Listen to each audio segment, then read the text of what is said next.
Sitting in front of your computer, you watch the minutes ticking away as you wait for a corporate response you filed away 2 weeks ago regarding a complaint for malpractices in the manufacturing of safety equipment. The hypothalamus sends out the order to release stress hormones in your body. These hormones will set your body on a fight or flight response and trigger a chain of reaction as your body starts to prepare for the impending danger. The heart rate and breath quickens, your muscles tenses up for action.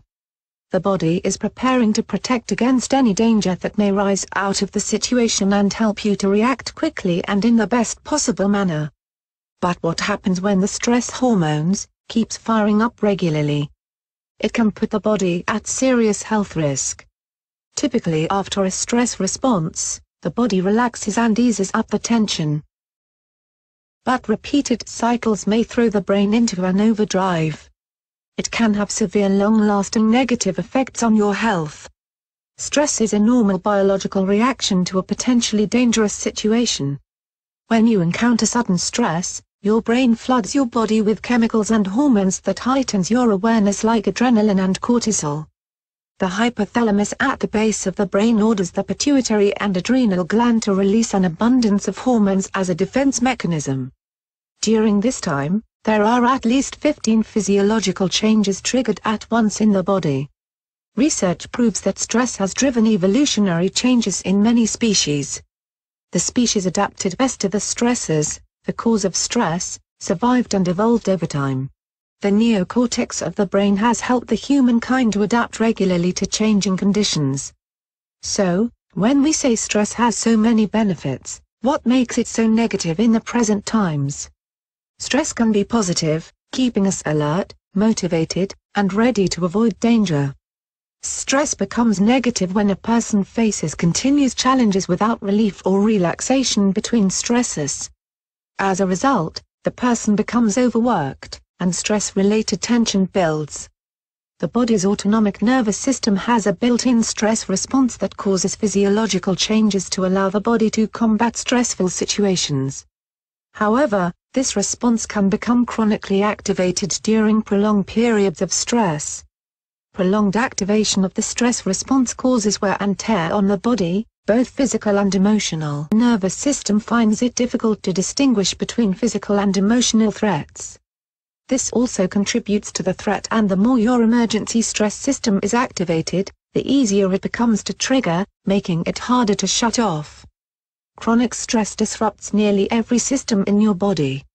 It can suppress your immune system, upset your digestive and reproductive systems, increase the risk of heart attack and stroke, and speed up the aging process.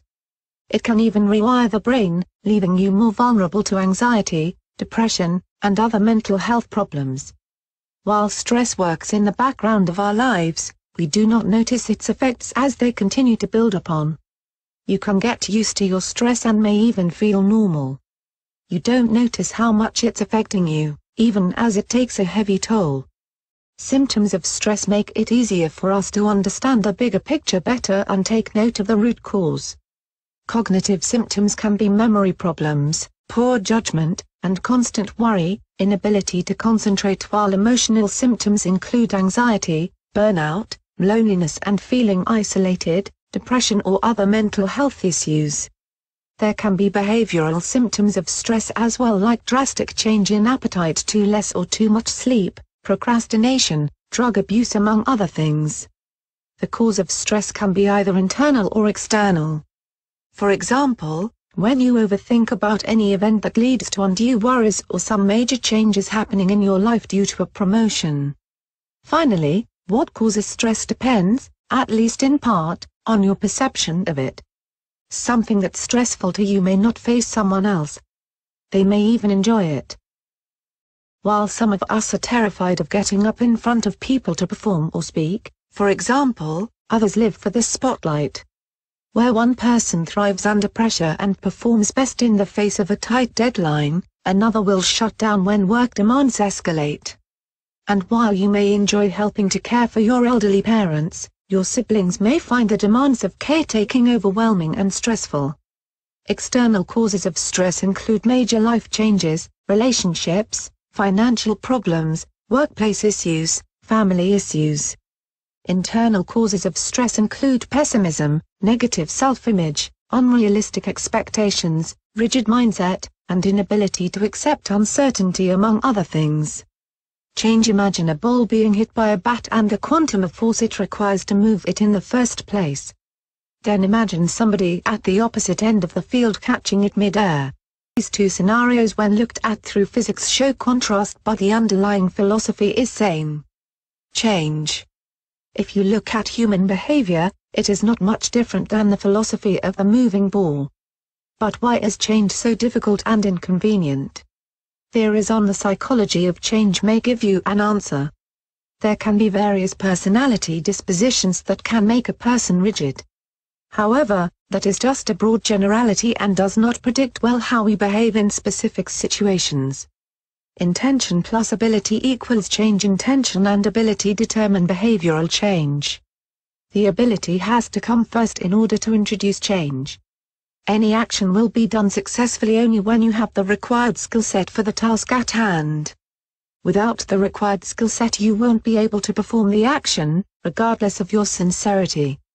Next comes the right mindset or intention. You know how to read a book but don't make a regular effort at reading, you will never be able to read 100 books like you earlier wanted to achieve. The adage "if you don't think you can do it, you can't" has a real scientific basis. If you perceive the action to be unachievable and difficult, chances are you won't even give it a try. What influences our intentions to change? In addition to the perceived ability to change, there are two other important factors. Positive attitude towards change, whether we see the change as favorable or unfavorable. If you do not perceive the outcomes as favorable, you are much less likely to put in efforts on actions that will get you there. People around us also influence our attitude towards change. If we kneel under social pressure, we may get influenced and face the change unfavorably. Strategies, automaticity and consistency. Two strategies could make us adaptable to change: automaticity and consistency. If we make our brains take up controlled action and program it to function automatically, we may glide through changes easily and without bearing stress. Rules should be established and followed through to avoid negative traits to creep in. Accepting change as a regular part of our brain will make it a habit. Thus, consistency will contribute to and feeds off of automaticity.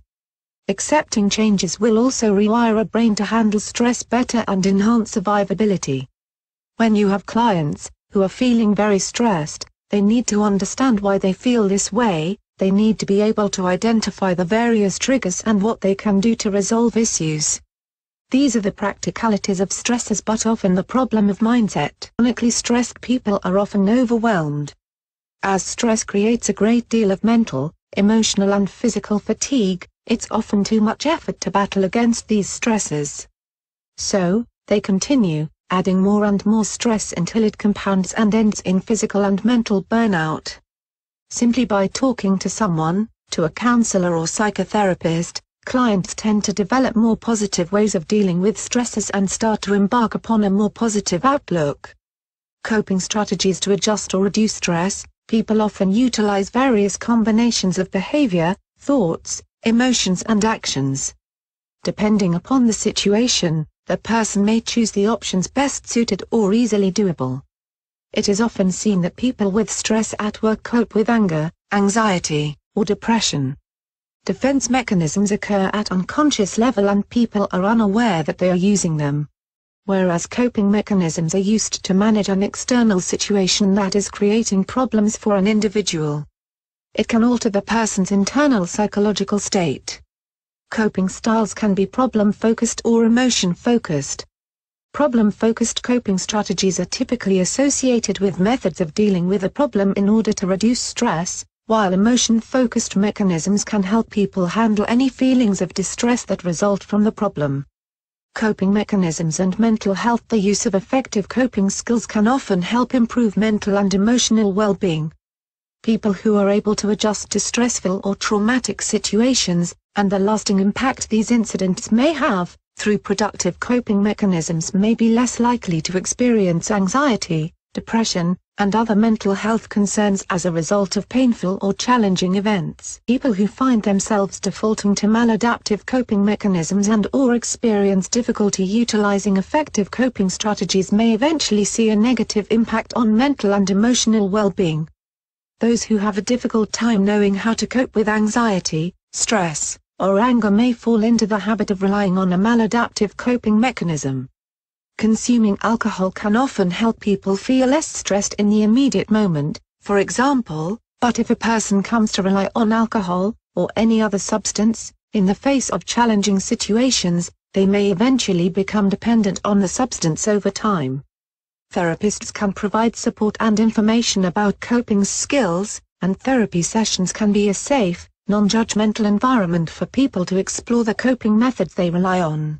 This means that during therapy, individuals work on their stress response, learning how to identify and eradicate triggers or consider new ways of combating stress by learning ways to start over. Identifying stresses and eradicating them where possible is key. Effective coping strategies go to the heart of the problem, and the focus is on changing what is possible rather than focusing on what is not. Your clients need to feel a sense of equilibrium in life so to create foundations of health and well-being. Cognitive appraisal. The theory of cognitive appraisal explains the mental processes which influence the stresses. The theory believes that stress is a two-way process. It involves the production of stresses by the environment and the response of an individual subjected to these stresses. In the primary stage of cognitive appraisal, the clients make up a database of the stresses that affect his/her life. It will help them to identify and evaluate issues that are likely the root cause of the problems. It boosts confidence and resilience. Reviewing the track records also provides them with greater positivity and esteem. The second part of primary cognitive appraisal is to classify whether the stressor or the situation is a threat, a challenge or a harm loss. When you see the stressor as a threat, you view it as something that will cause future harm. When you look at it as a challenge, you develop a positive stress response. On the other hand, viewing the stressor as harm loss means that the damage has already been experienced. Secondary appraisals involve those feelings related to dealing with a stressor or the stress it produces.